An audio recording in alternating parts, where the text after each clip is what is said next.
Hey guys, welcome to Coffee Convos. As relationships are always a hot topic on this show, I've decided that in Kale's absence, we're going to take a closer look at relationships in all their glory. On today's show, we're inviting relationship geniuses Greg and Amira, who co-wrote the book How to Keep Your Marriage from Sucking, along with many other great relationship books. And who better to join me on this episode than my husband, Will. Welcome, Will. Hey, thanks for having me back on. I normally say, hey, how have you been? But obviously we live together. We're sitting next to one another. So how about we talk about some of the stuff that's going on this week? I know you took Jackson to get his first haircut or first real haircut today. How'd that go? It was great. I didn't tell him that he was going to get a big boy haircut, and it wasn't really something that I thought of in advance. But when we got there was two little boys that were getting styled cuts, and they looked roughly the same age as Jackson. So I kind of thought, oh, wow, it's probably getting that time. And Jackson was looking at their haircuts as they were finishing up. And there are several kids in his class that have like little styled haircuts. So I thought, why not try it today? Yeah, and he was very proud of it. I got home and he was sitting in the chair doing his homework, and he kept kind of turning his head to the side so that way I could see that it was taken down on the sides and long on the top. And you know, he really was proud of it. He wanted to show it off. So I think he's going to do well with it. He got that little line, like down the side. I don't know what it's called, but like edged up. Yeah. He got down the side, and he asked the lady as she was cutting it, he was like, Miss Christian, is it going to grow back if it gets messed up? She was like, yes, honey, you come here all the time. It will grow back. Your hair grows like a weed. He was really excited though. So one thing that I'm not looking forward to in Atlanta this weekend is the Super Bowl. But luckily we live far enough out that I don't think we're going to be too affected. No, I don't think we are. I had a conference in the city this past week and was, down in Buckhead for the past 2 days. And it's unreal the amount of security and stuff like that goes into an event that big. I was late one day and showed up, and they had security and people out in fatigues and holding AR-15s in front of the hotel that we were having it at. And next thing I know, I see a couple of staffers for the Rams come walking down, holding armful of jerseys, and I thought, that's a little excessive. I don't know that people want those jerseys that bad, but at least they're taking proper precautions. The sad thing is that there probably are people that want it that bad. Listen, to each their own. But Lindsay's right. We do live far enough away that we're not affected by it in a negative way. It's nice to have the light shed on Atlanta, and it's a good I think they're doing a good job with it, so keep it up, Atlanta. In other news, I know that we've talked about our dog on the podcast before, and as a family we have collectively decided as of today that we are going to start taking the dog to daycare a few days a week because she's just really bad. And if y'all don't know, Lindsay is not necessarily a dog person. She likes the idea of a dog. She likes to be able to say that she has a dog, but she doesn't really like dogs. That's completely untrue. I don't like Della's personality because she doesn't have one. That's true. And in Lindsay's defense as well, she also does a lot more for the dog than I do because I'm gone 8-9 hours a day. So she's the one who's bearing the brunt of her barking and the feedings and walks and everything else. And then I get to come home and she's all pooped out for the day and she just wants to lay around.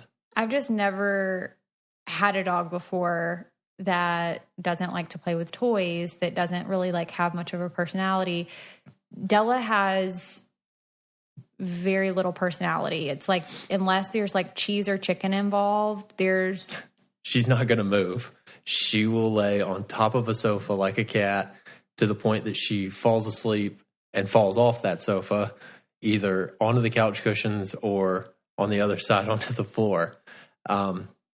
Yeah. One time I was literally laying on the couch for hours one weekend watching Lifetime, and I think Della fell off the back of the couch 3 times. And it's not because the couch is too small. It's because she's so lazy that she gets in such a slumber that she just rolls off the back of the couch. But I mean, long story short, Della doesn't have much of a personality, and she's very spiteful to me for whatever reason. I have no idea. I, again, take care of her the majority, and she's just spiteful to me for whatever reason. So I'm going to try daycare.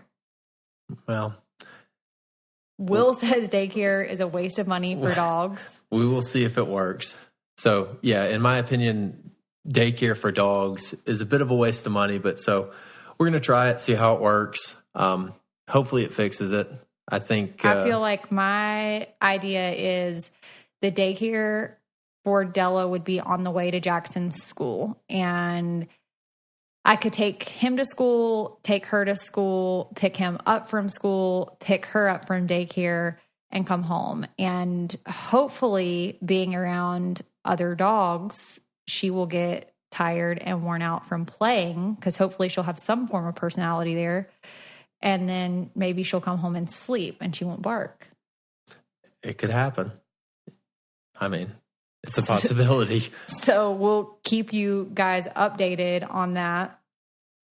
Deep down, I think we all recognize the importance of health and wellness, but why is it so hard to make taking care of ourselves a top priority? Maybe we could all use something to help us out a little bit and make life a little easier. Something like Care Of. Care Of is a monthly subscription vitamin service that delivers personalized vitamin and supplement packets right to your door. Whether you're focused on glowing your skin, boosting your energy, getting more sleep, or just being more healthy, Care Of is exactly what you need. 90% of people fall short of FDA-recommended guidelines for at least one vitamin or nutrient. Find out where you're lacking with Care Of's 5-minute online quiz. This fun and quick online quiz asks you about your diet, health goals, and lifestyle so that they can provide you with recommendations that are right for you. Plus, your personalized Care Of subscription box gets sent right to your door. This service is ideal for anyone with a busy, on-the-go lifestyle. So I hopped on the website and took a quick quiz. It asked me things like, when it comes to vitamins and supplements, are you informed, curious, skeptical? Then it asked me basic questions, my goals, lifestyle, and values, and created my recommendations. It was great. We really appreciate Care Of's wonderful values. A portion of every sale goes towards the Good Plus Foundation, which provides expectant mothers in need with valuable prenatal vitamins.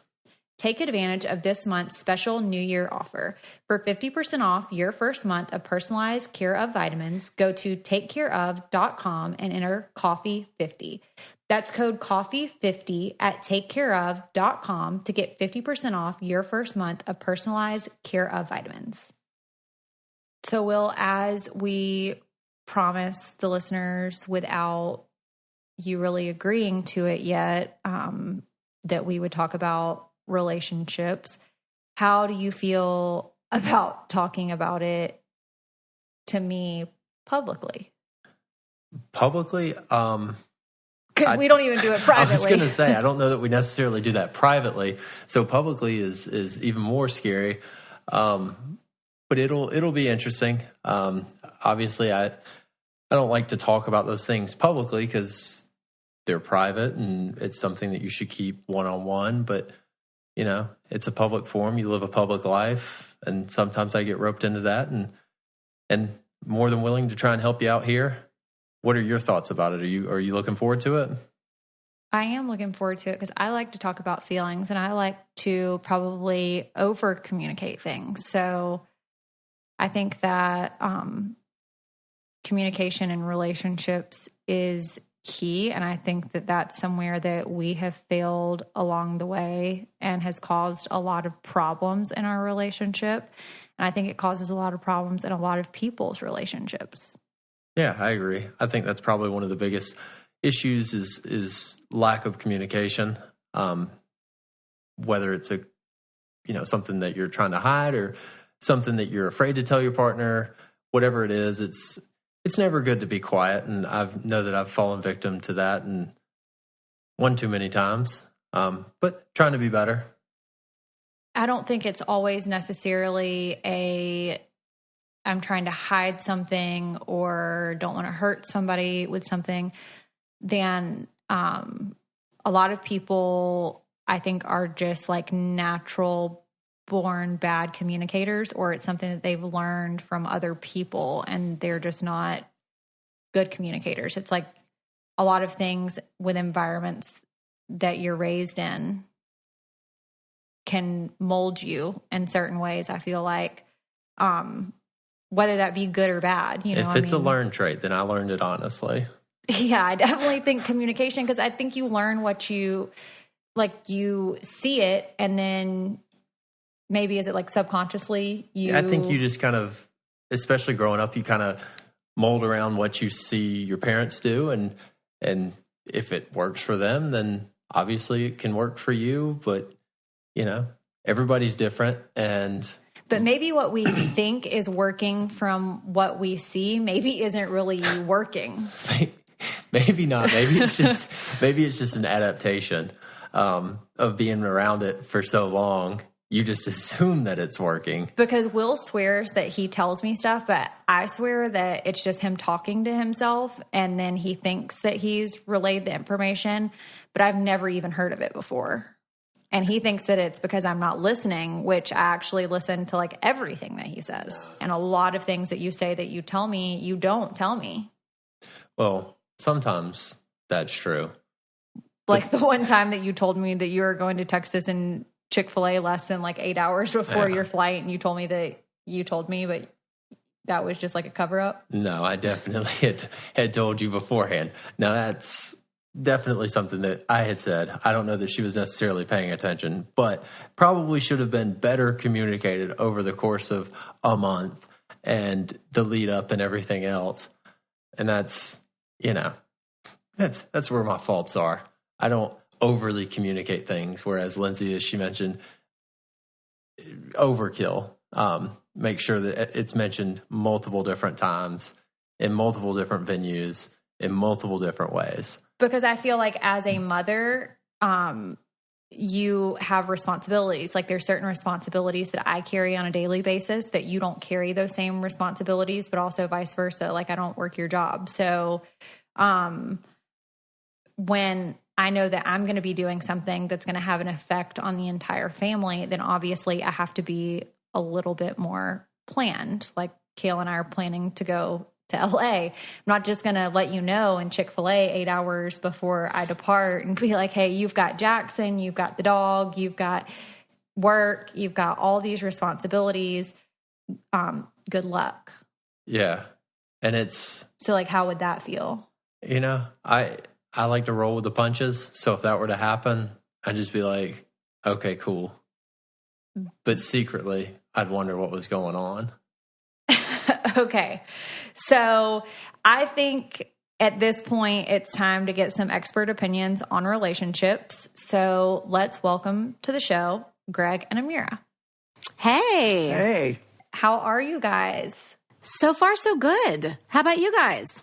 We're good over here. We're really good. It's kind of weird without my co-host. I have my husband as a co-host this week, but my co-host is actually in Texas with her sister for her baby shower. And then we're getting ready to travel to LA to do some interviews with some people that I can't mention on the podcast because we don't want to spoil it. But of course. Yeah, it's weird not recording with your typical partner. Well, I suspect you have a good partner in Will, and you guys will do great with this new dynamic. How is he going to respond to the fact that he's not your typical partner? Will, how do you feel about that statement? Yeah, as her husband. Well, you know, I mean, you're gonna have to live with it. So she's got her work wife and her home husband. So exactly. It's okay. Are you the home husband? I'm going to be the home husband soon. Yeah, I don't know if I don't know. Jackson might push me out from there pretty soon. Oh, well, babies have a way of doing that. They like to steal the focus of the relationships for sure. Listen, buddy, the world is changing. I think there's going to be a lot of us home husbands in the future. That are pushed to the fringe by the children? Pushed to the fringe by the children, but also by our working wives. So it'll be nice, man. We'll go for coffees and, hit some golf balls, play some guitars. I think we can make it fun. Yeah, that would be the dream. I think that's Will's real goal. If you could get out and wake up, take a kid to school, go play 18, pick them up, homework, practice, whatever, that'd be great. I mean, you hitting some of those three. What do they call the three pars? You hit a 3-par. I think you can do it. Just a pitch and putt? Yeah. Just a pitch and putt. Yeah, the school day is sometimes too short for a full 18. Yeah, and somebody has an emergency or they want to come home now because their stomach hurts. Or they forgot their lunchbox, blah, blah, blah. Yeah. Kids. Well, I don't know about you, but it's easy to forget to drink enough water. And this time of year, everyone is getting sick, so it's important to stay hydrated. That's why I love Liquid IV. It's an electrolyte drink mix that promotes healthy hydration, which is especially helpful during cold winter months when drinking enough water becomes a difficult task. You pour the packet into your water, and it hydrates you at 2 to 3 times as fast. Liquid IV is something that we like to have on hand because it is a healthier alternative to traditional sports drinks. It's so easy to throw in your bag for after your kids' sports events or when you're traveling. I personally enjoy the lemon lime flavor of Liquid IV after a workout. Liquid IV is full of clean, non-GMO ingredients, contains 5 essential vitamins, including more vitamin C than an orange, and as much potassium as a banana. It's also vegan and free of gluten, dairy, and soy. Liquid IV is the fastest growing hydration brand, and you can find them everywhere, even Costco. You can find them at all Costco's nationwide. We love Liquid IV, and I know you will too. Right now, our listeners get 20% off at liquidiv.com when you use our code COFFEE at checkout. That's 20% off anything you order on Liquid IV's website. Go to liquidiv.com and enter our promo code COFFEE to get your savings and start getting better hydration. That's liquidiv.com, promo code COFFEE. Don't wait, get hydrated today. Tell our listeners a little bit about y'all's background so they can get invested in you guys. Greg and I have been together for 20 years. We've been married for 18 years. Yep. We have 2 teenage daughters. Mighty is 13 and True is 16. And together we write relationship books. So our most recent book is called How to Keep Your Marriage from Sucking. And before that was It's Just an Effing Date. And it's called A Breakup Because It's Broken. And Greg is also the co-author of He's Just Let That Into You. Now, that was turned into a movie, right? That's absolutely right. Yep. With quite the cast of stars. And was it turned into a movie off of the book? Yeah, they adapted the book. The book's a self-help book, straight up. There's no narrative, but they adapted it into a ensemble picture with some of today's bigger... Hottest stars. Hottest stars, yeah. Your Bradley Cooper. You got your young Bradley Cooper, your Jennifer Ben Affleck. Aniston. Yeah, you got... Scarlett Johansson. Scarlett Johansson, yeah. Jennifer Connelly. E from Entourage.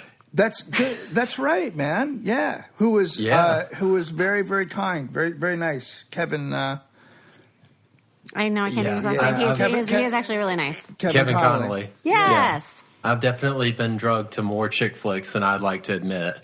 So see, that's the joy of being in a relationship. We saw that one. For a minute, I thought you said you've been drunk to too many chick flicks, and I was like, well, that's the way to do it, man. I mean, I'm not a drinker anymore, but I get you. That's so funny because I thought I said I've been drugged to too many. So you and I both heard it wrong. Yeah, we've been married for too long, and that just sounds awesome. It actually tickled me. Will and I have actually been together for 10 years, and I feel like that's a long time to be as young as what we are. We're 29 years old, so it's kind of crazy. It is a long time because it's also that thing of you recognize that, you're different people when you're 19 than you are when you're 29. Like, you're still constantly growing and evolving, and you do that both independently and together as a couple. And, there's definitely a lot of growing pains that happen, I think, in all long-term relationships because we evolve and change at different rates, and, our needs change thusly. And a lot of times, we're stuck in old situations that used to work great that no longer work for one of us. And so it's interesting because, we've gone through that a number of times because we've been together for twice as long as you. So. Right. Yeah. And that's a really hard thing. I feel like when like you said, you've been together for so long. It's almost, we didn't grow up together, but I mean, we were 19 whenever we met and got married really young and, you know, did the college thing together and then, you know, bought our first house together and did all like the first. Right. You've had all your first together. And yeah, it's hard though. Yes, totally. Especially if your comparisons with, like when you're trying to find what is good, if you're comparing it to things in the past, you will always be dissatisfied. That is something that we're learning currently, what has been has already come and gone, and your relationship just has to evolve into the future, right? Yeah, I mean, I think, you know, we get caught looking backwards and stuck in nostalgia for these perfect moments of times when things seemed effortless. And so when we compare our present with times that were effortless, where there was much less responsibility, like before you had a kid, before you had a mortgage, you know, when your responsibilities were relatively minimal back in college, you know, it's really, it's comparing apples to dump trucks. They're totally different species. But, you know, we hold on to the, like, how come it doesn't feel like it used to? Or why isn't it as easy as it used to? And it's like, well, the playing field has changed. And you've changed. So it's hard because I think that's where you set yourself up for failure, because I'm guilty of that for sure. It's like you're constantly comparing yourself to what you were, and when things were so much easier, when you were just, you know, laying in the bed until 2:00 in the morning watching Law and Order because you had nothing to do the next day and you were skipping class. You know, I mean, it's really easy life. But when you have bills and you have just life going on with a kid, it is very, very different. And, you know, when we were in school and when y'all were in school, I'm sure the social media stuff was not really around. Like you had Facebook, right? That's all we had. Sure. Yeah. And so now you see these picture perfect couples on Instagram, and it's like, okay, why is my relationship not like that? And you get stuck in. Why is my daily relationship not like the highlight reel of someone's Instagram?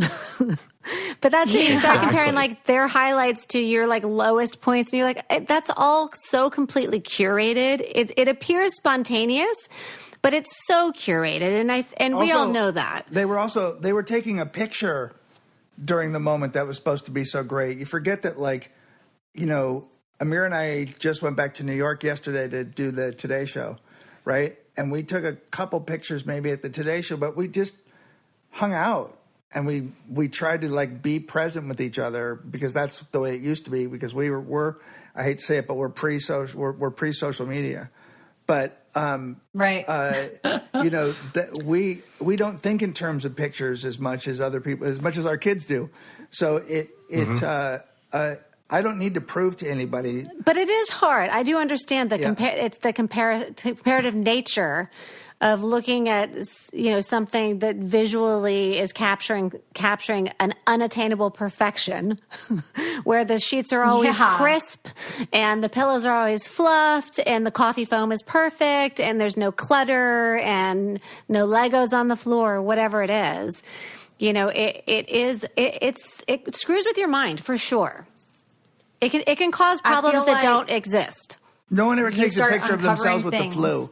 No one ever takes a picture of themselves sick or throwing up after a party or the day their pants don't fit, or, you know, there's just so many moments that are not captured in a lifetime together, you know?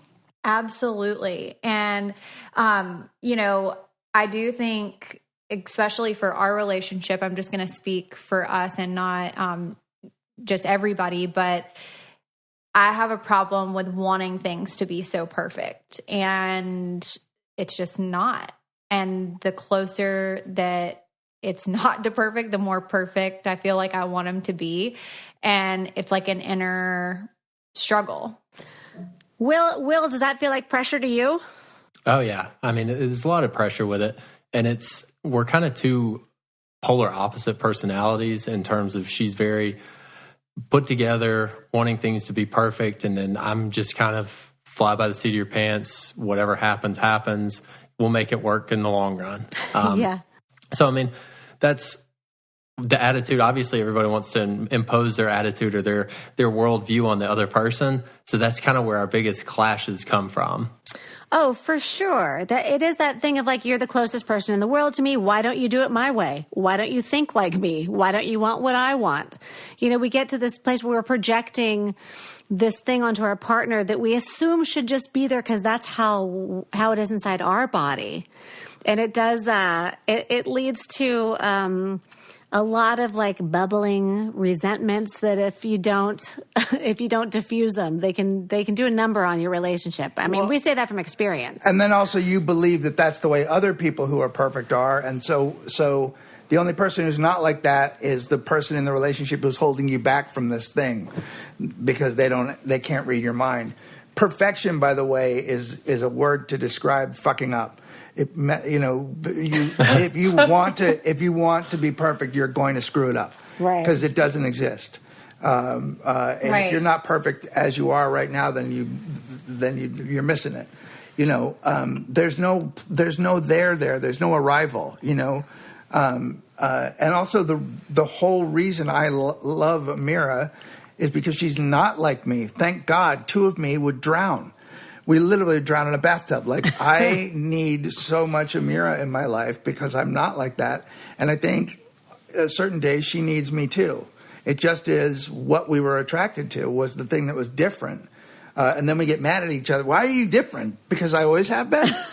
Well, you don't be different anymore. Be me. Be me. This is nothing like the brochure. Yeah. Or the way I've reimagined the past, which again, there we go. That's not really what happened. And starting a healthy routine and sticking to it are two very different things. Am I right? Inevitably, we all skimp on that full night of sleep, miss a workout or two, or brush our teeth with a tired old toothbrush. We're not perfect. We can do better. And Quip is a better electric toothbrush that can help. A lot of people have a tendency to brush too hard, and some electric toothbrushes are overly abrasive, which is a bad combination. Quip electric toothbrushes, on the other hand, are gentle on gums because of their sensitive sonic vibrations, yet effective enough to get the job done and thoroughly clean your teeth. I love Quip because you never have to worry about toothpaste, you never have to worry about batteries, and you never have to worry about brush heads. They deliver them right to your door. It's so simple and easy. 75% of us use old, worn-out bristles that are ineffective. This is unacceptable when it comes to your oral health. With Quip, you'll receive a friendly reminder when it's time to refresh. Brush heads are automatically delivered on a dentist-recommended schedule every 3 months for just $5, and that's why I love Quip and why over 1 million happy, healthy mouths do too. Quip starts at just $25, and if you go to getquip.com/coffee right now, you can get your first refill pack for free. That's your first refill pack for free at getquip.com, spelled getquip.com/coffee. That's your first refill pack free at getquip.com/coffee. There's just, look, we didn't even get together till I was 33. I'd love to know what 29-year-old me would have been like with Amira. I love that you guys have that much time, and trust me, you're gonna be glad you had it and got to be with each other at that age. You just have to realize that you don't know what the future's supposed to look like. It's just going to happen. And when you first fell in love, the thing that was great about it was you didn't know what the future was going to be like. And so you were so open and available to each other to sort of let things sort of happen. And now you're not. Now you're trying to control all of it because you have responsibilities and, you know, a bigger life. Absolutely. I think that is such a hard struggle because you know what it was like to be so carefree. And also in our situation, I mean, it was like we almost hit the fast forward button as well. Like it was carefree, it was easy, college for 3 years, and then marriage, kid, house, all within a year. Well, yeah, a year. Wow. I mean, it was literally on hyperdrive. That's a shell shock. Also, yeah. I think, Lindsay, we were married and... We got married in January. Pregnant in May. You bought our first house in November. Wow. Yep. And then had our first and only son in December. So it was very fast, and that was probably the biggest road bump just that major adjustment, because you have all of those things happening so fast, and those are such major milestones and life events. It's kind of hard to take it all in. And then, we moved probably 3-4 years ago. Yeah. And it was kind of like, okay, listen, it's time to hit the pause button and just reset, settle down, and kind of live life as it comes. Yeah, I mean, they're all really joyous occasions, but they're so high stress. And especially once you have a baby, there's, it's hard to describe it to people that don't have children, but the way your life shifts so seismically after you have a child. And even at the beginning when they're like, well, they sleep 20 hours a day. And it's like, but then how? They only sleep if you hold them. They don't sleep if you put them down, and no one can shower and no one can eat. And you get into these, this danger zone in the relationship wherein when there's a new baby and something works, and the baby is quiet and happy and content, all of a sudden that becomes the assumed thing that happens, and it's never been agreed upon. But all of a sudden there's like this new division of labor or responsibilities, or this is how things go because the tiny dictator said it worked once.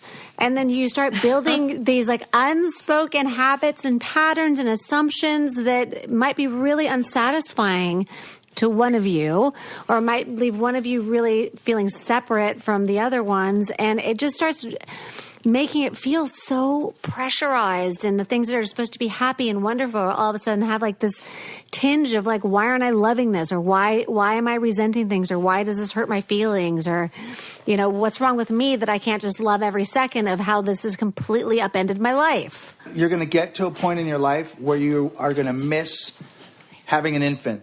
And you're going to you will miss this part too. Well, I think there's on 3 now.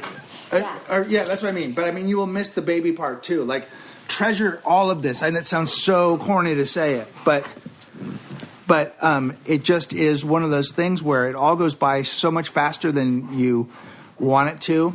And so you have to just sort of kick back and go, man, we have a baby. It's healthy. We're working. We have a house. You really do have everything. It's like we live the American dream, but when you're in it, it's hard to actually realize it without taking that step back and saying, okay, look at what I have. And I know we go through that with Jackson all the time. It's, if he cries because he doesn't get a toy, it's, you step back and you explain to him, okay, well, you have X, Y, and Z. But as an adult, you don't ever do that with your own life and say, okay, well, look, I have X, Y, and Z. What more could I want? Literally, you have to talk to yourself like you're a baby sometimes. You're absolutely right. You have to go, hey, wait a minute, slow things down. There's all of this great stuff that I've been given that that I want to try not to take for granted. It's going to move much faster than I want it to. Yes, it's hard to be with the same person for a really long time. And it's hard unless you allow yourself to have discussions where you both get to say to each other, some days you suck. Yeah. And if you can actually say that. And if you can say to yourself, some days I suck. Like some days I have to wake up and be so grateful that I'm still in a relationship with anyone, just as a person. Because I'm overbearing and selfish, and the list could go on.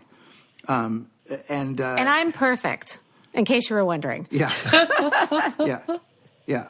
You and me both. Yeah, right. Yeah, we're the Greg. We're the imperfect ones, I guess. Yeah, no, totally. And I need a lot of, but I also need, and I require a lot, and I require more than she does, and that's a difference in us that's never going to change.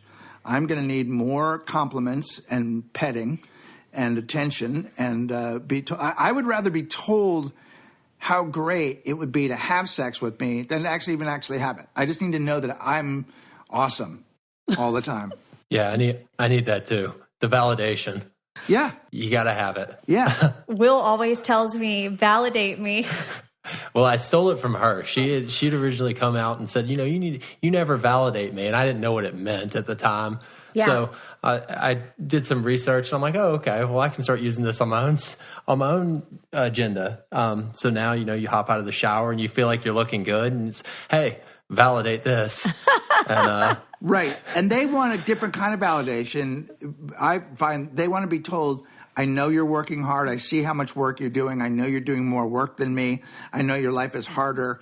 I know I thank you for all of the millions of things that you do that I don't pay attention to. And you and I want to be told, you're so handsome. How do you do it? How funny are you? It's unbelievable how you can be funny and handsome at the same time and everyone loves you.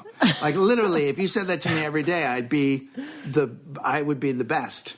You'd be walking around chest poked out like you're the baddest person on the entire planet. Man, just once a week. And I would be the exact same way. Yeah. Oh, I know. Yeah, I could ride 3 days on a compliment. Those scrambled eggs, they rocked my world. Best I've ever had. Yes. But see, I just can't bring myself to doing that. I feel like if I have to do that all the time, then I feel like, okay, you have a self-esteem issue and you need to work on you. You need to worry about me less and you more. Well, there's truth in that, of course. But I think what you're talking about is it's like just dinging a bell, right? It's like patting somebody on the back, right? I can't get my self-esteem, but I'll tell you what will keep me going. Here's what you're thinking of. You're investing in the same thing he's investing in, which is himself. He's investing in you. You want to know that he sees you for the person you are, right? So if I tell you that, I'm going to get more of that. If you want more of the self-esteem, you have to ask for it. And you can't tell someone to get some self-esteem. That's going to send them back a few clicks. But if you tell them that they're worthy or awesome or whatever, that's going to do it. That's going to be that's a little rocket booster. We all have to take care of ourselves. What if you boost the rocket too much, and it's like, okay, now that person has gone from no self-esteem to now they're like the cock of the walk and I can't deal with this. And that's her biggest holdback in the validation is she knows that as soon as I get a little bit, then that's all it's going to take just to push me over the edge. Well, you have to decide what did you want in the first place, and also anybody else's confidence as a lack in you is really your problem. So if I give Amira a compliment and then she suddenly becomes all that and doesn't have time for me because she's all that because that's what I wanted her to feel like she should be, then I should let her be that, and I should wonder why my ego is so fragile. Yeah, that's true. Right? That's it's all very about true. At the end of the day, it's all about you, but it's also about being smart about, I tip somebody because they did something for me, not because we're pals. There are gestures that we make in life to let people know, hey, good job. For some reason we get real stingy about that with our partners. And I don't know why. It seems like that's the first person that you would want to give that, that to. And I feel like Will and I are both stingy in that regard. Oh, yeah. I mean, I'm not innocent by any means. I hold compliments pretty close to the chest. But that's a very good point. I never thought about it, tipping your partner. That could be the title for your next book. Yeah, exactly. Yeah, give your partner a tip, man, 20%, Yeah. Robinhood is an investing app that lets you buy and sell stocks, ETFs, options, and cryptos all commission free. While other brokerages charge up to $10 for every trade, Robinhood doesn't charge any commission fees so that you can trade stocks and keep all of your profits. Plus, there's no account minimum deposit needed to get started, so you can start investing at any level. The simple, intuitive design of Robinhood makes investing easy for newcomers and experts alike. View easy-to-understand charts and market data and place a trade in just 4 taps on your smartphone. You can also view stock collections such as 100 most popular. With Robinhood, you can learn how to invest in the market as you build your portfolio, discover new stocks, track your favorite companies, and get custom notifications for price movements so you never miss the right moment to invest. Robinhood is giving listeners of Coffee Combos a free stock like Apple, Ford, or Sprint to help build your portfolio. Sign up at coffee.robinhood.com. And it's also, look, when I tip somebody, I'm not going to pretend I don't want to look good in their eyes as well. I'm not just doing it because, wow, what a latte. I'm also doing it because I'm a generous guy and I want people to see me give a tip because I also want to show people tips are important. Right. So I want to compliment my wife and I want to compliment her in front of my kids. And I want to compliment her in front of my friends. And I want to compliment her if we're lucky enough to go do TV. I want to be able to have people see me say to her, hey, you're great. Because I mean it, because I want her to feel it, and because I get something from it. And see, I feel like sometimes our arguments come from, okay, if Will comes home, sometimes he'll be like, oh, well, what did you do today? And it almost comes across to me like, I didn't do anything today. And it's like, oh, you want me to give you the laundry list? Because I can tell you what I did and what you didn't do. You know, so it's like this tit for tat. Right. Sometimes. It's scorekeeping, which is so healthy for a relationship. And also, Yes. here's where the problem is. You said he comes home and he says, what'd you do today? And then I think, so you've now changed it. As opposed to, your answer can literally be, nothing. And then be done with it. Which is fine. And also, that is your business. If you did nothing today, that's what you wanted to do. He's not he's not your property. I mean, you're not his property. You're not his project. You're you. If nothing is good enough for you, I think what you're responding to is, you know, there might be a laundry list of things to do, and maybe you shouldn't have done nothing, because all that is sort of guilt.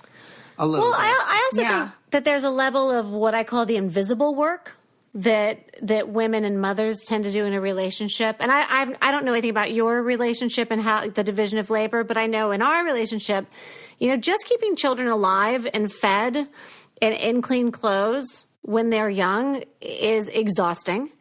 And there's all this stuff where you spend a lot of your energy and your time and your love and your patience and your effort to keep things looking to the standard you like to live your life, but it doesn't, like, if you repeat it back to somebody what you did, it sounds small. And so a lot of times, like, we're in the defensive because it doesn't sound as hard as it is, but it is so hard. And it looks, and it's sort of taken for granted that it just exists magically. Like the laundry fairy shows up and does the laundry, I guess. Or, you know. And Jackson takes himself to preschool, you know. Exactly. Yeah, and that there's food to make. Yeah, there's food to make meals out of. Just shows up in the fridge. But when you have to break it down, there's an element that feels that there's like this weird feeling of shame about. It's like it doesn't look like it adds up to much, but it's actually really hard to do, and it takes so much letting go of your own ego to be of service to your family so that everyone else can thrive. And there's a huge imbalance in what that feels like sometimes. And it's also very hard to validate that, because as a compliment, hey, thanks for taking the kid to school. Like sometimes that doesn't settle it. It doesn't feel, that's not really what you're looking for. And because I don't know how to fall down on the floor every day out of respect for the things that you do, that I do have tons of respect for it. And I think probably in our heads, we also think, well, I'm also doing stuff. And then you go to say what that is, and you're like, well, I'm thinking of things I'm going to be doing when I am going to be doing them.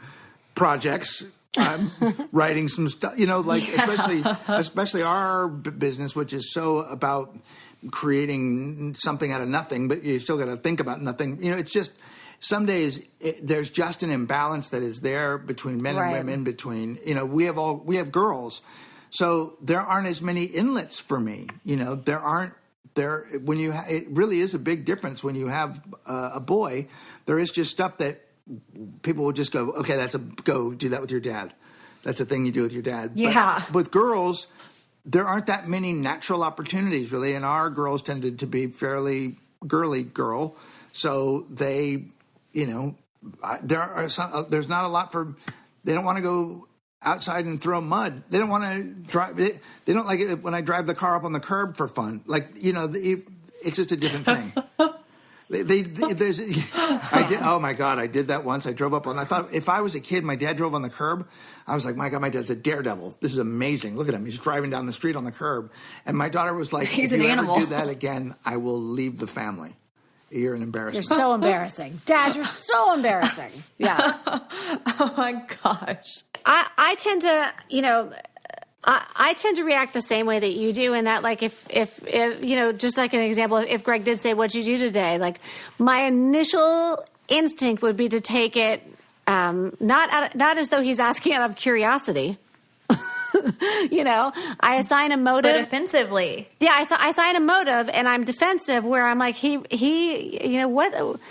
does he care what I did? What's he going to judge me on it? Like, he loves me. He married me. And he picked me. And I so, don't judge you. no, that's what I say. You're not going to judge me. I know. I guarantee you. But I don't know where I go to the point where I get defensive as opposed to being like, oh, I had breakfast with this person and I worked on this for the school project, or I worked on my next book, or blah, blah, blah. I guarantee you, Will and I both think you're better people than we think we are. And you both would be right. Yeah. And you both would be right. I want to commend you on being so smart, both of you. Yeah, I mean, do you right, Will? I mean, you're like, there's no way in your head. Oh, yeah. She does all the heavy lifting, right? Oh, absolutely. Yeah, and that just is the way. To the original question, it's never in a condescending sense. It's always in a, hey, I'm just curious. Because or I'm just trying to connect with you. Yeah. And I mean, if you asked us on any given day, what'd you do today? Well, I went to work for 8 hours, but I can't really tell you what I did there because it wasn't very productive. Right. Or it's not that interesting. Yeah. Yeah. Let's face it. Getting fit and staying healthy is always easier said than done, right? But now, OpenFit is bringing you something new that makes it even easier to never miss a sweat session. Forget about the commute to the gym and let the workouts come to you instead. OpenFit takes all of the stress out of losing weight and getting fit. It's brand new, super simple streaming service that allows you to work out from the comfort of your living room in as little as 10 minutes a day.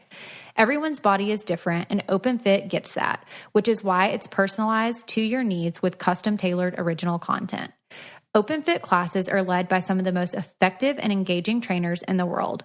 Sculpt your body with Andrea Rogers, founder of Extend Bar, or get in crazy good shape with Hunter McIntyre, named one of the top 50 fittest athletes. These trainers know how to get your results quick. Just press play and work out on your schedule. 600 Seconds with celebrity trainer Devin Wiggins packs the fat-burning, muscle-building, and body sculpting benefits of much longer sessions into a fraction of the time. OpenFit has changed the way I work out, and with our code COFFEE, you can join us on a fitness journey personalized just for you. Again, use our code COFFEE and start using OpenFit for your journey to a healthier life. Right now, during the OpenFit 30-day challenge, our listeners will get a special extended 30-day free trial membership to OpenFit, where you can lose up to 15 pounds in 30 days when you text COFFEE to 303030. You will get full access to OpenFit, all the workouts and nutrition information, totally free. Again, just text COFFEE to 303030. Do you guys ever feel like that you've gone through in your relationship where you feel like you just have nothing to talk about? Yes. Definitely. Yeah. And there's also times where I'm somebody that also needs more alone time than Greg does. So me too. There's just a thing of like a lot of times, we might have nothing to talk about. There's also times where I'm just like, I just don't want to be with you right now. Doesn't mean I don't love you or like you, but sometimes you just need to recharge on your own and do something that just feels good, in solitude, to come back and be kind again. We're human. We're not meant to be awesome all the time. We were given all these emotions to exercise them and to use them. So we're all allowed to have bad days or moments where we want to be alone and moments where we need to disconnect. And then, it makes us better at connecting later. But we use the part where we were our best selves to punish ourselves. So we're like, well, we used to have something to talk about, or we used to talk all the time, or we used to do this, or we used to do that. Like, yeah, here's evidence. We didn't freaking here's evidence. And we didn't freaking know each other. And it was new. And that will happen again. I mean, Amir and I have gone through periods of, I've definitely gone through periods where I'm like, oh my God, this is like we're dating again. Like I get excited to see her. I can't wait till she comes home, or I'll just see her and think about how beautiful she is, right? And then I have periods where we just walk past each other and didn't even know it happened. Like it just sometimes, I don't think not everything has to be so loaded. This is the hardest thing people choose to do is I winnow it down to one person. Here's the one flavor you get for the rest of time. There you go. Yeah, and they're going to show you all of the worst things about them, and they're going to endure the worst things about you. And they're going to demand everything from you. Yeah, and we're going to hold them to this absolutely high standard that nobody can reach, and then punish each other forever. Enjoy. Yeah. Sounds great. It's craziness, like, though. I mean, you think about, like, marriage was invented when people lived till they were 35 years old. Like, it's crazy that we undertake it, and it's brave. And honestly, it's one of the things I'm most proud of in my life is that I've been married for 18 years. Like, that, it's hard. It's absolutely hard. I mean, people will say, how's your kids? Oh, they're great. They're great. Well, yeah, they're not always great. It's hard. How's your job? It's great. It's great. It's not always great. It's hard. And they go, how's your marriage? And you're like, oh, that's work. That's a lot of work. You know, we hold it to the only thing that we hold it to a higher standard. Yeah, and it's really the only thing that you're truly honest about with other people. Everything's great except for your marriage. But I think people who are married, they understand that it is a daily struggle and it's a grind, and it's something that you truly do have to work at for it to be successful. You have to work at it just for it to not suck. But also, but the Zen part of it is you don't have to work at it, and the thing, one of the things, because I'm in recovery. One of the things about doing something on a day-to-day basis is I just have to stay married till midnight. That's all best I can. I just stay married one day at a time because I can't do. I mean, to promise yourself that you'll do anything forever is to doom it. But to say, right, that was the initial plan, right? But if you treat it like a practice instead of an institution or an obligation. Yeah, and I love it. Look, the upsides of it are I have a family and a life that I'm really proud of. You know, I still think my wife is my favorite person I've ever met. I just don't, although I'm willing to meet others. But, and I encourage that. You know, there are always selfish and childish wants that I have. Everybody is like, what would it be like to have sex with somebody else? What would it be like to not live with anybody at all? What would it be like if I had my own place? Like, you're always fantasizing about some other thing. But at the end of the day, if I knew I was only going to be around for one more day, this is exactly where I'd want to be, and exactly with who I wanted to be with. And you know, I am proud of it too. And the other thing is, it's hard because it's important. Ooh, that's so good. I know, I'm pretty deep. That's smart. Very profound. I feel like for our listeners and for myself, as a mom, sometimes with marriage, it's hard. You're raising little ones. Even if you've got, I consider little ones like high schoolers, you know, kids that are still at home, and you've done like your whole, what you would say, like your daily duties, and your husband's at work and he comes home and you're in sweats and like you don't look cute, and you're just like, how can you even like me? And is it, you know what I mean? But it's here's like, the thing: is it how can you even like me, or is it like how can you think I have the energy for sex right now? Like, what yes, is it a self-esteem thing of like I'm not hot, I'm such a mom, or is it how can you think that I can do that right now? Because they're two different things. I think it's a combo. It's like both things. It's like, okay, Will, you've been gone all day to work, and you've had the adult interaction. Right. I've interacted with actual 0 adults today. Yeah. I fought with Jackson for roughly 5 hours. I've done chores and errands, and I'm in sweats and my hair's on top of my head, and you come home and you're spry as a spring chicken, and you're like, oh, yay, can't wait until the baby goes to bed because I'm ready to have sex, or I'm ready to, you know, do whatever. Yeah, and it's like, okay, that's just not a thing. But here's what's so funny about this, and I want you to look at the way you're thinking about sex right now. When you guys were having sex before the baby, or when you first started having sex, it wasn't about you having sex with me. It was about we're going to have sex. It's our sex. What I'm looking forward to is our thing that we do, that I chose to only do with you. Not I need something, because quite honestly, you know, that can be gotten on your own. You know, it's I want to do that thing with you. And so for guys, when we haven't had a baby and we haven't been through I'm telling you, there's a movie called Tully that came out last year with Charlize Theron about a woman who gets a night nurse, and it sounds dull, but it is awesome. And it really, really explains how difficult it is to have had a baby and then have a guy come home and want to have sex. It's really, really great, really funny, really interesting. But it's just hard for men to process what you've been through.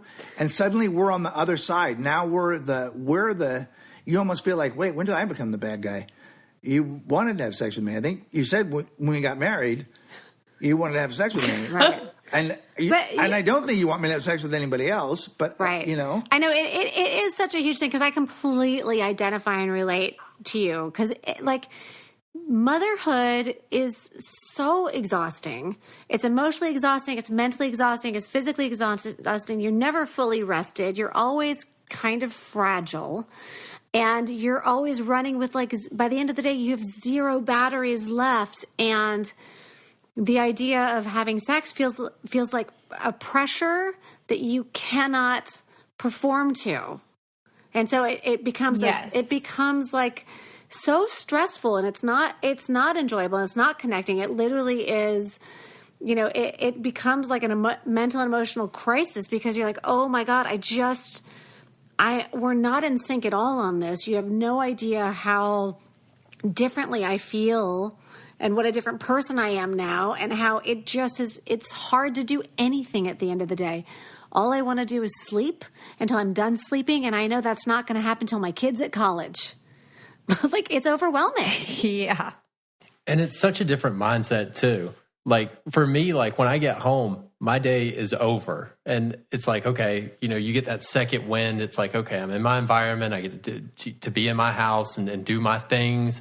And then for her, it's like, okay, well, I've been in this house all day. You're home. My day's over too. I want to be left alone. Yeah. So she doesn't have that 45 minutes to an hour, you know, car ride to decompress and everything else. And I think that's what needs to happen. That's really smart. You know, that's get really away. smart. That's a smart observation. And you're really totally smart. right because, you know, when every Mother's Day, Greg would say, what do you want for Mother's Day? And I'd say, I want a night in a hotel without any of you. And he'd be like, offended. He'd be offended. I'd be like, the only time I'm alone is in the shower. And even then, sometimes people walk in and want to talk to me in the shower. There's no alone time once you're a mother and a wife, and it's really crippling. It's emotionally crippling. Like, you just never get that time to decompress and to, you know, rejuvenate in the self-care aspect. And then you start feeling selfish if you want that. Because your person's so excited to see you, and you should be excited back, and you kind of are, but you really need a nap, or you really need to just, you know, have a glass of wine and look at a fashion magazine. Like, you just need something for you. But we've been so programmed to think that if you don't show your wife attention, if you're not, you know, like you think you're doing everything right. You're like, A, I'm not bummed out by the pregnancy or what they look like. B, I like you in sweats. Maybe not as much, but I like you in sweats. And I feel like I'm supposed to be doing this thing that validates us and validates you because I'm saying you're still a sexual being, which was a compliment 9 months ago. So I've not been reprogrammed. I've not been walked through it.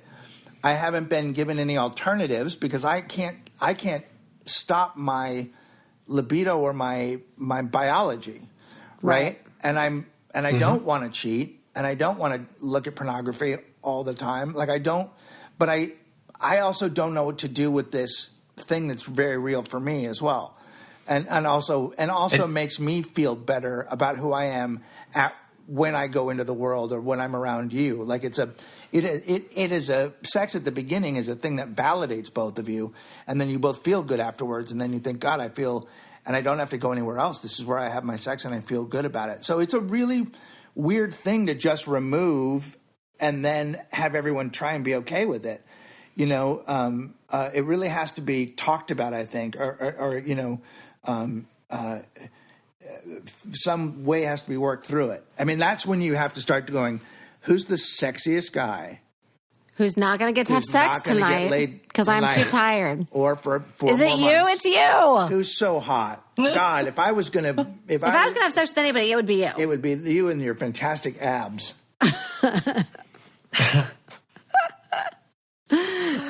So our listeners had sent questions. I did a thing on our Instagram and they wanted advice. So I'm just going to ask you guys the questions and you can just give your best shot. Okay. What is the best way to find yourself in a relationship you feel that you're getting lost in? Oh, that's really interesting. That's an interesting question. Here's the thing. When you get lost in a relationship, which can happen so easily, it sort of is a product of being too accommodating and deciding that it's, that you can have no needs. And at the beginning of a relationship, you're really into the idea of being like the super cool person to be around that has no needs and is really easy and likes everything that they like and what have you, which is not real. Because once you're in a relationship, you should be able to renegotiate things or go, hey, you know how I loved that you went and played golf for 7 hours on Saturdays with your friends? Well, now we have a kid and I don't love having to do everything by myself over the weekend or what have you. You need to be able to say, hey, we might need to renegotiate some things because things were great and I loved it, but I'm loving it less now. And so I want to kind of like open some things up to massaging, rediscussion, renegotiation, because we do evolve constantly. It is easy to be so giving of yourself that you disappear in a relationship. And it's also easy for the person who does more of the taking than the giving to assume that you're okay with it. So it really comes down to having hard conversations, but trying to have them in a way. And I'll add this one thing. The way to start off with it is to say, what can I do for you also? What can I do for you? Because I realize I'm lacking in this area, or I realize I'm lost here, and maybe I'm not doing something for you as well. This is a two-way street. This isn't me changing the rules and you trying to figure it out. Right. This is us looking at what we have and me saying, this isn't working for me. Right. What isn't working for you? Yeah. Because sometimes you just have to do things that you're not that are not your favorite. Right. And that's part of being a team. But it's also okay to go, I feel like we always do this your way, or it's always your friends or your family or the things you like. And so, I kind of feel like, is there anything you feel that way where I'm not seeing it? Because it's time to floor some conversation. Let's have some topics that let's get into it. Because every year is a new year, and I haven't been 17 years with you yet. This is my 17th year, right? Like every year's a new thing. What's 18-year us is different than 17-year us. Is that helpful? Right. Okay. Good advice. Okay, this was probably the most commonly asked question. How many times a week is it normal to have sex? I'm so conflicted on this one. Please help. 7 out of 7.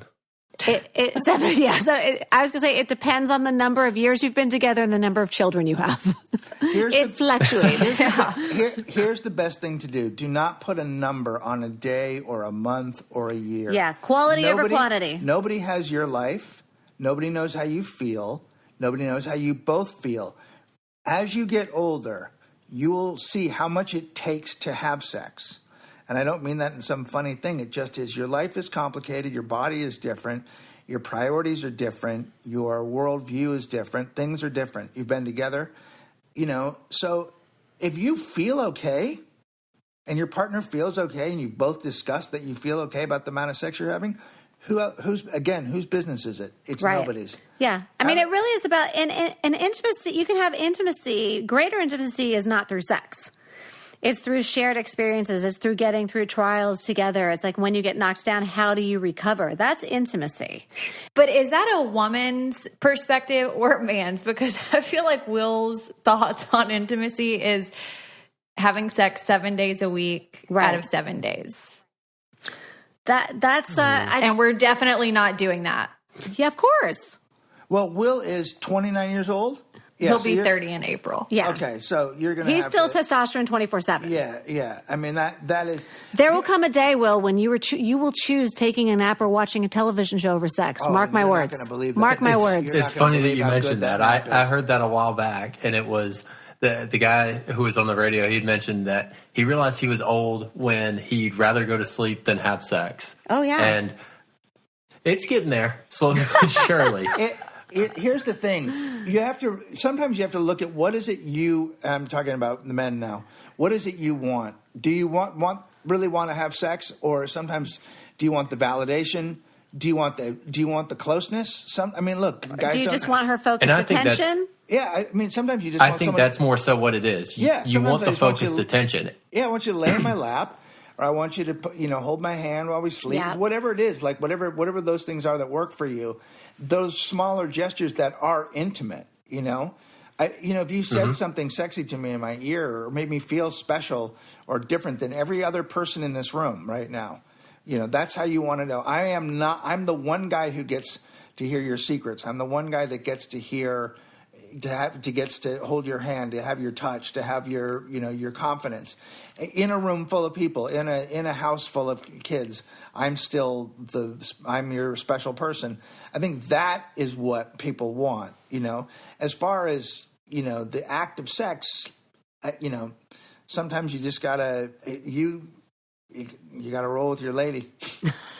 And then sometimes you just gotta throw them one. I don't care if you're not in the mood.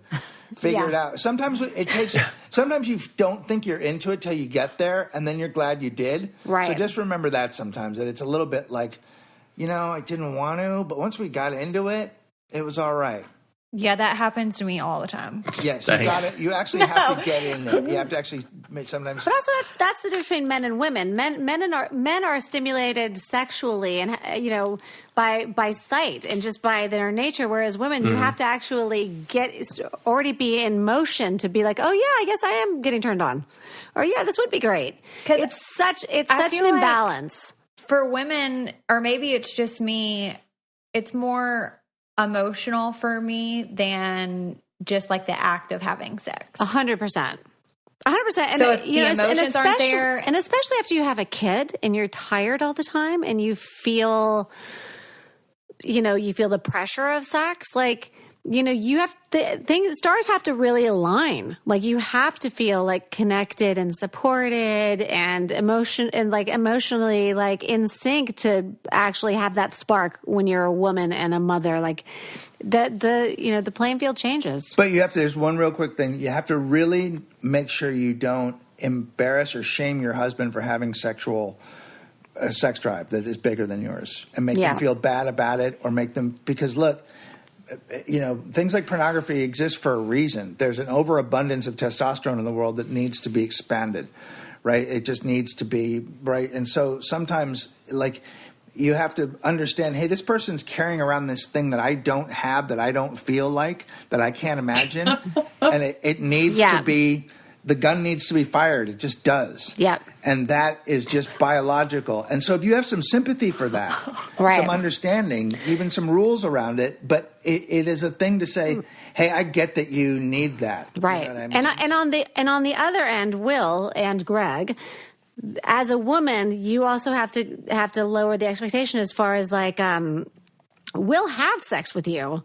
But you want us to want to have sex with you. And sometimes we're just willing to have it, but we don't want to have it. And so it is that thing of like, let's get real about it.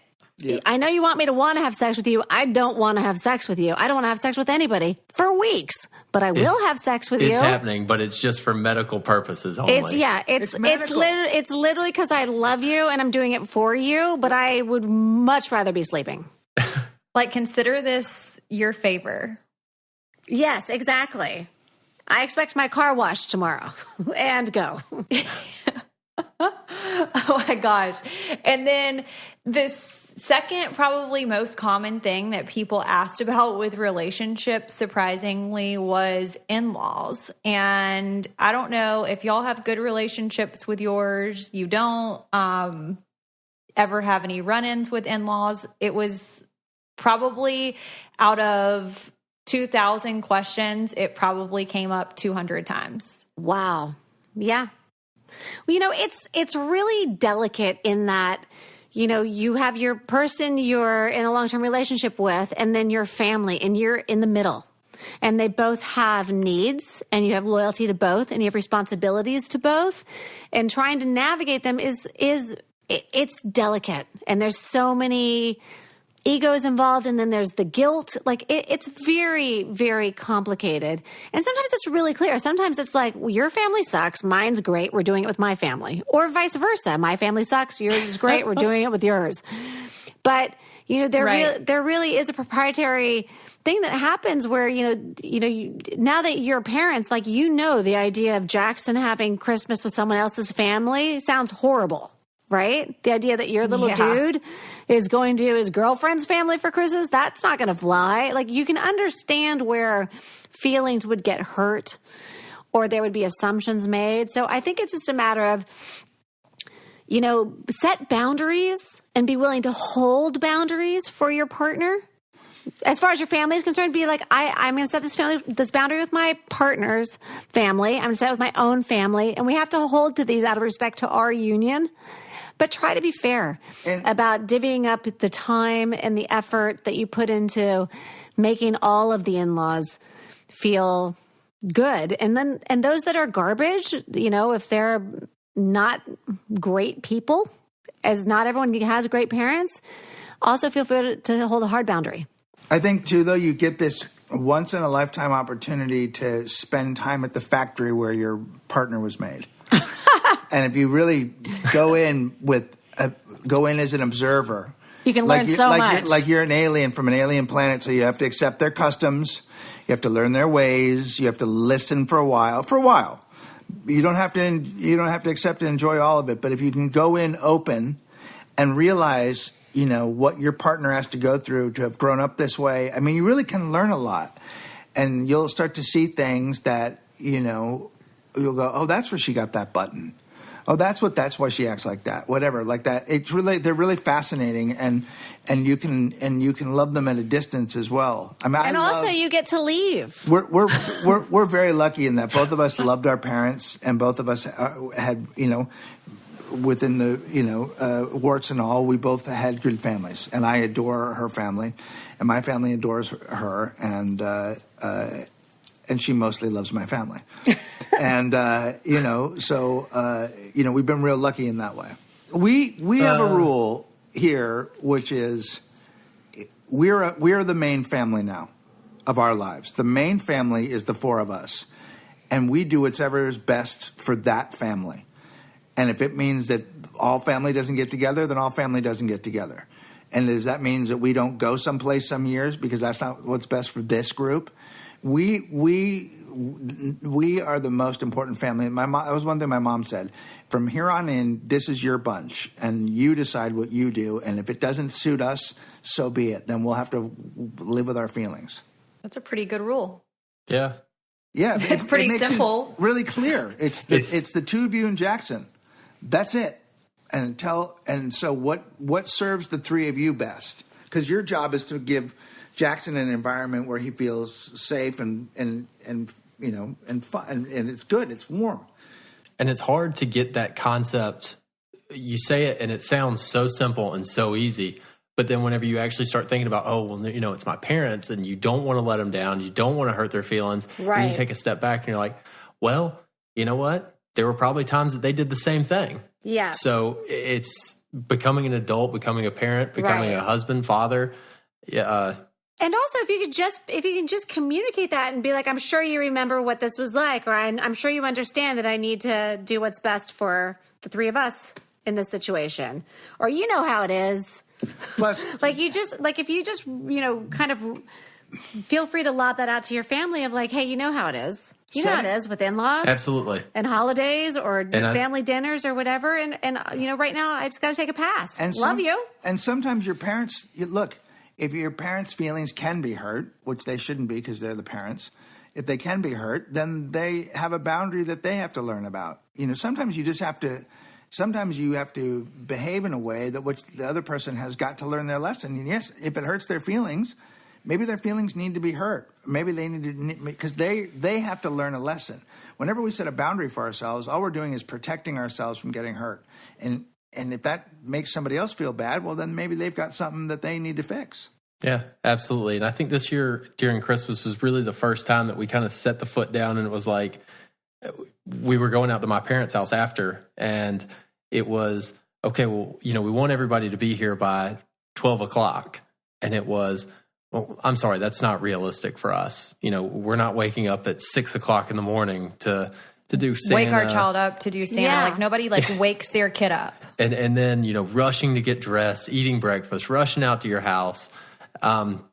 So I think that's a really good mindset to take. And we're the only one that has a child. So I was Will's just going to say, it should be about him. It should be about him. Yeah. And I mean, they do a great job of when he's out there. Obviously, it is about him. And I don't know if it's them selfishly saying, oh, we want to see him as soon as possible, which I'm sure has a lot to do with it. Of course. And you have multiple people's different schedules. And now my brothers are starting to pair off, and girlfriends and wives. And it's like, now you have to deal with other people's in-laws and their schedules. Yeah. But see, Will's a lot more of a people pleaser than I am, because Will never tell his parents no. It's always like probably 9 text messages in until he gets to the point of like, okay, we're not doing that. Whereas I'll just be like, no, we're not doing that. He has a lot harder. Of course. Like letting them down. And I'm just kind of like, okay, well, that's not realistic for us. Or I'll just flat out say, y'all don't have kids, so it's not really up to you. We're the only one that does. So it's really, our choice. And maybe that's selfish. No, it's actually, I think it's really important. I think it's really important that you are clear about what is realistic. Because what you're saying is, I don't want to create drama here. That's not possible for us. Like, what's right for you. You know what's right for your family, and you know what's possible with a 3-year-old.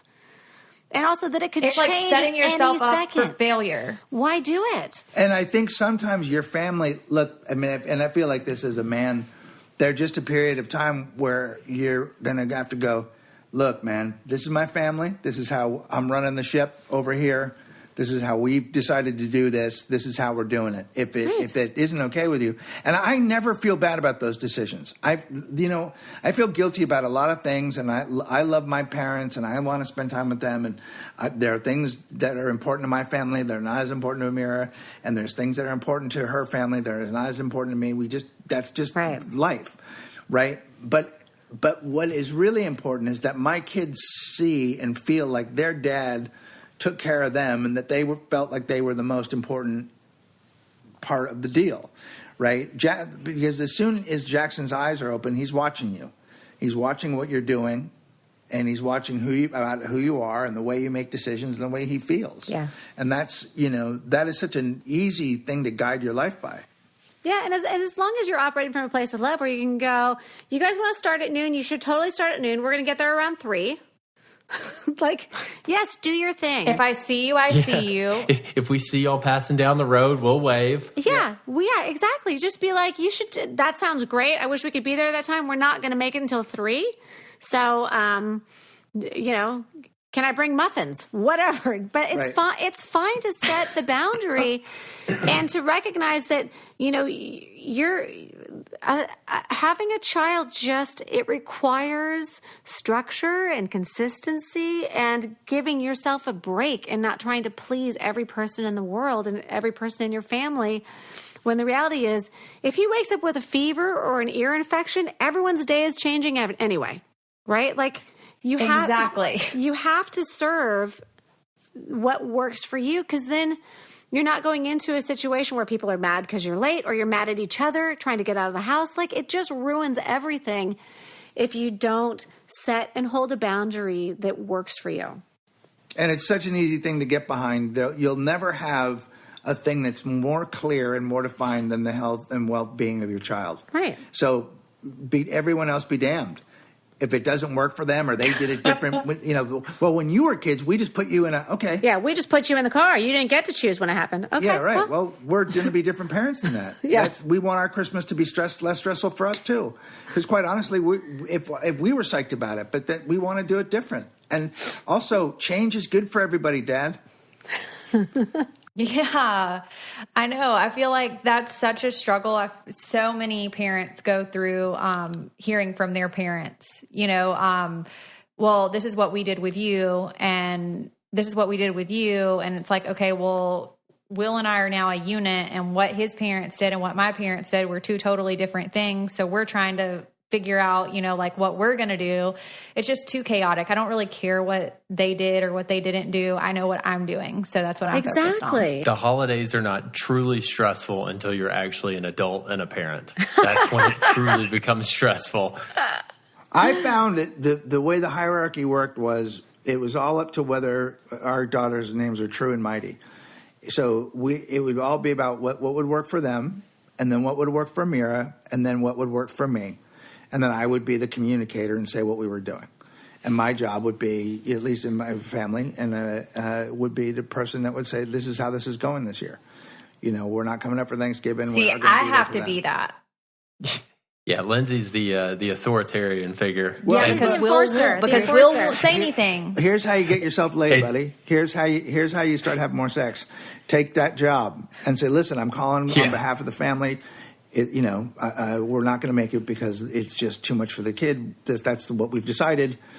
That's it. There doesn't even have to be a discussion. We're sorry, but we'll get there when we can. We'll do the best we can.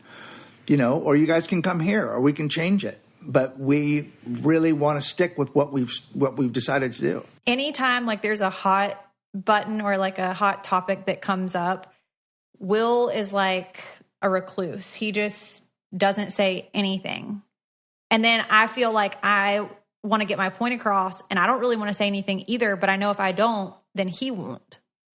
So then it's like, okay, well, do I say it? Well, yep, I'm just going to say it. And now I look like an idiot, and he looks like the innocent one. There's also no finesse behind Lindsay's, responses. It's very blunt and straight to the point. So, yeah, I should probably stand up and do a better job of communicating plans. Communicating in general. Yeah, I think just figure out you have to look at what it is that's making you, I do that all the time. What is it? What's my hesitation here? I know what I want. Why am I not saying it? Why am I so afraid of hurting these people's feelings? Why am I, Amira is a little bit of a viper. She'll get in there real quick. And sometimes I wished I'd gotten in there because I can finesse things a little bit more. But also, I just need to get my courage up. And I know there are things about myself. I'm always trying to grow as a man. Even at 55, I'm still trying to be a better man. And I want, ultimately, it's like, whose respect do I want? Do I want my parents' respect, or do I want my wife's respect? Who am I trying to please here in this moment, besides myself? If I agree, but I'm not saying something, why am I not stepping up for my wife instead of my, you do sort of, at a certain point, you have to pick a team. And people will do. You have to be selfish. And people want to be told, by the way, in life. People always want to be told, but if you don't tell them, they'll push you around. So sometimes you got to go, this is how we're doing it. Love all of you. Gotta go. Click. Click. And I love all of you. This isn't about me not loving you. This isn't about me not thinking you're great. This is not, don't make this the beachhead on which we land this thing. It's not a personal attack on anybody. It is a what's best for me and mine. That's right. But I've tried to explain to Will, before, that when you get married and you have a child, then that's your family. And that your parents, yes, that's your family, but that's extended at that point. That's not yes, it's an immediate family, but it's not your household and what you're living with every day. So hey, make me happy and say something so I don't have to. And now I look like the fool. It's a challenging situation. I totally hear where you're coming from. And I also know that it's hard. It's hard as an adult child to stand up to your parents or to feel like it's okay to do so, but it is okay to do so. And they did it when it was their turn. And they also are going to be more understanding. A lot of times, we all have blind spots. And, even your parents have blind spots. They might not be looking at life from the same perspective you are. And if you say that, that's a hard pass. We're not doing that. We have a 3-year-old, or we have her family, or we've got another obligation. As soon as you remind them that your world is different, I'm sure they'll be like, oh, of course. Yes, of course. We didn't even think about that. Or how would we know that? Or it just is, You know, we're so afraid to upset our parents because we're so used to being in the role of child. But, you know, they'll be less upset than you think. Like, we're still putting these like little kid perspectives on adult relationships that aren't actually what they are anymore. Right. I did want to ask you guys about your book before it's time to go, and where our listeners can get it if they need relationship help. We have a number of books. You can buy them all on Amazon.com or BarnesandNobles.com or at bookstores. Our most recent one, How to Keep Your Marriage from Sucking, is out now. And we also have a podcast called Maybe It's You, where we talk about relationships and stuff. So, you know, your listeners can look us up on a number of outlets.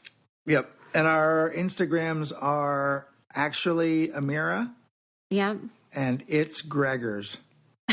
Perfect. I'm going to look you guys up and definitely tune into your podcast to feel kind of normal in a not normal world. Oh my God, you guys are normal though. You're totally normal. And you're right on schedule. You're right on schedule with all of the conflicts, with all of the trials and tribulations. Like this is what a marriage is. This is what a long-term relationship is like you are navigating all of these storms together, and there's going to be more down the road, but it just is learning to do it together is what is, you know, that's the winning combination. That's true intimacy. Well, thank you guys so much for coming on. It's been a pleasure having and being able to chat with you guys. Well, thanks for having us on. You were both delightful to talk to. A lot of fun. And you did a great job, Will. You did, Will. Aces.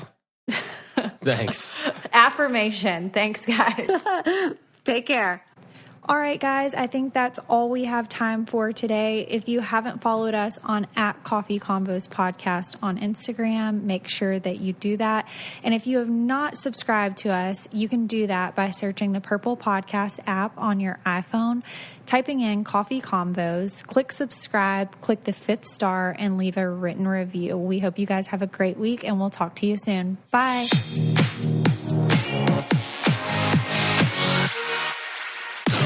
This podcast is brought to you by Wave Podcast Network. Check out all of our shows, including the Brain Candy Podcast, I Don't Get It, Babes and Babies, Coffee Convos, and Let's Talk About It.